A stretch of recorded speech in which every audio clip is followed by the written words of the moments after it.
การอีหยังตำบักหุ่งต้มมา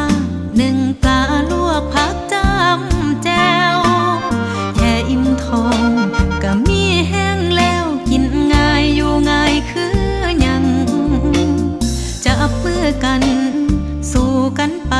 เฮ็ดใจใหญ่ๆทอสร้างหูแน่บ่หรือน้อยใจอีหยังที่หลังอย่าว่าเอาแบบนี้หักคือหักสู้ซอยกัน